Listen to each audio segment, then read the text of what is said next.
Hello and welcome to English Passage, your home for learning English through the beautiful world of stories. Are you someone who wants to speak better English? Do you want to improve your vocabulary and listening skills? Then you are in the right place. Today, I will tell you 3 academic stories that come from the heart of India. Stories of students and teachers who struggled, learned, and finally succeeded. These are not fairy tales. They are stories inspired by real people and real emotions. And most importantly, I will tell them to you in simple, clear English, so that while you enjoy the story, you also learn the language. So get ready. Make yourself comfortable. Let's begin our first story. Story 1. The Boy Who Borrowed a Book. Arjun was a young boy from a small village in Maharashtra. His family was extremely poor. They had no electricity, no proper clothes, and barely enough food to eat. His father worked in the fields for long hours, and his mother cooked simple meals with whatever they had. Arjun loved to learn. Every day, he would finish helping his parents and run to the school to listen from outside the classroom. He didn't have proper clothes or shoes, so he was often too shy to sit inside. One day, he saw a teacher sitting under a tree, reading a book.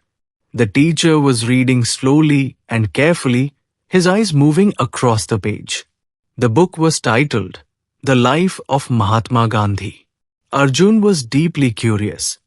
He quietly walked closer, stood in front of the teacher, and after a long pause, said, "Sir, I want to read like you." "But I don't have a book." The teacher looked up and smiled gently. He could see the honesty and hunger for knowledge in Arjun's eyes. "Would you like to borrow this book?" the teacher asked. Arjun's face lit up. He held the book like it was a gift from God. "Yes, sir. I promise I will take care of it." That night, Arjun sat under a dim kerosene lamp. He read slowly, moving his finger under each word. He did not understand every word, but he tried. He repeated the sentences out loud. When he got stuck, he read the same line 3 times. He learned the meaning of many new words just by understanding the story. He made guesses, matched pictures, and learned from context. He even began to write down difficult words on a piece of cardboard to remember them. The next morning, he returned the book on time. The teacher was surprised. "Did you finish it?" he asked. Arjun nodded. "I didn't sleep. I read all night. Can I borrow another?" And so, a new chapter began. Every week, the teacher gave Arjun a new book. History, science, English grammar, folk tales, Arjun read them all. His vocabulary grew. He started helping other students understand difficult words. He improved so much that he won the district level scholarship. That one book opened the door to education for Arjun.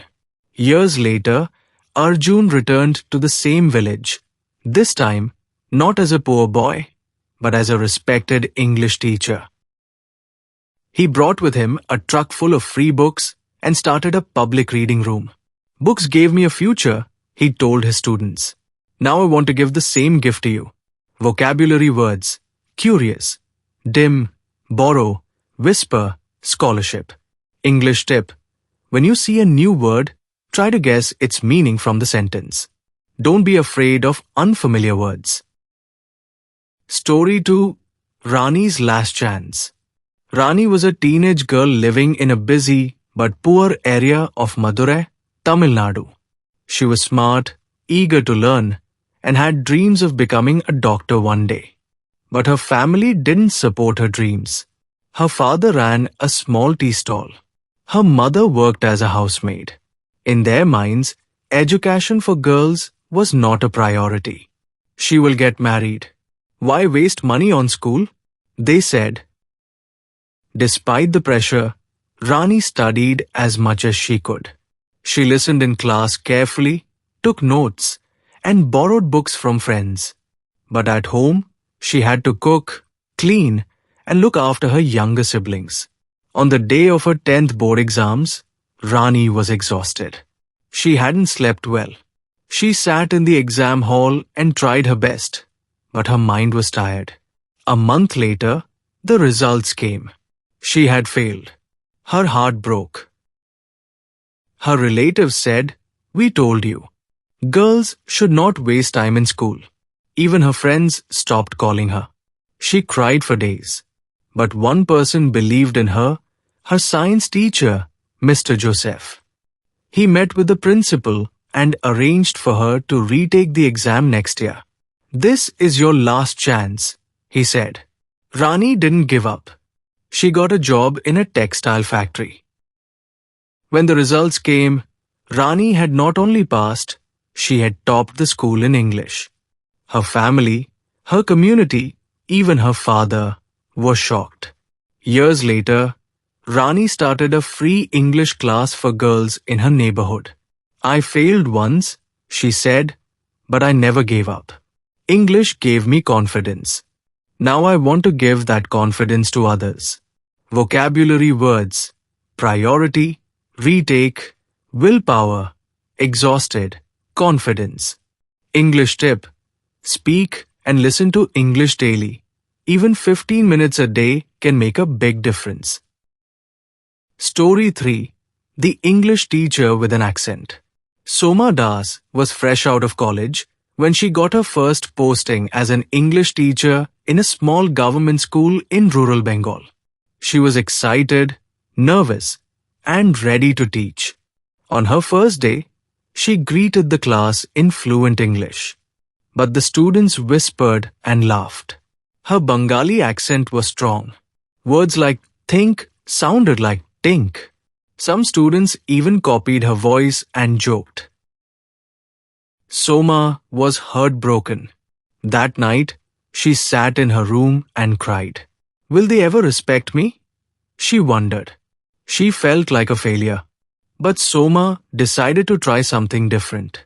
The next day, she stood before the class and said, "Yes, I have an accent. So do you. But English is not about being perfect. It's about being understood." She started teaching English using simple stories, panchtantra, folk tales, and even her own life experiences. She explained each word, acted out dialogues, and made the class interactive. She created word games, picture quizzes, and a daily new word board. Slowly, the students stopped laughing and started listening. At home, Soma recorded her lessons. She watched YouTube videos, listened to English news, and practiced each sound. Bit by bit, she improved. Her students also grew confident. They began speaking short sentences, asking questions in English, and even writing letters. One day, during a school function, her students performed a play in English, complete with costumes and narration. Everyone clapped. The headmaster stood up and said, "This is because of Miss Soma." Soma smiled. "It's not about accents. It's about passion," she said. And everyone has the right to learn. Vocabulary words: interactive, narration, confident, respect, right. English tip: don't fear your accent. English belongs to everyone. Speak clearly and practice every day. My dear friends, thank you so much for spending your valuable time with me today on English Passage. It is about passion, patience, and practice. You don't need expensive courses or perfect grammar to begin. You just need the willingness to try. So take the first step. Read one paragraph a day. Listen to one English story. Speak one sentence with confidence. And keep moving forward. Because if Arjun could read under a kerosene lamp, if Rani could study after working 10 hours a day, and if Soma could teach with an accent, then you can do it too. and I will be here to help you every step of the way through stories that not only touch your heart but also train your ears and improve your English. If you enjoyed these stories and learned something new today, then please do me a small favor. Like this video, it shows me you found value in it. Share it. Maybe your friend, brother, sister, or classmate needs the same motivation today. And don't forget to subscribe to this channel, English Passage, for more stories every week that help you learn English the easy and natural way. When you subscribe, click on the bell icon to bell so you never miss a new story. Thank you once again for listening. I truly appreciate your time, your attention, and your desire to grow. Until next time, keep reading, keep listening, keep practicing, and most importantly, keep believing in yourself. This is English Passage, signing off for now. Take care and see you soon. Jai Hind. Vande Matram.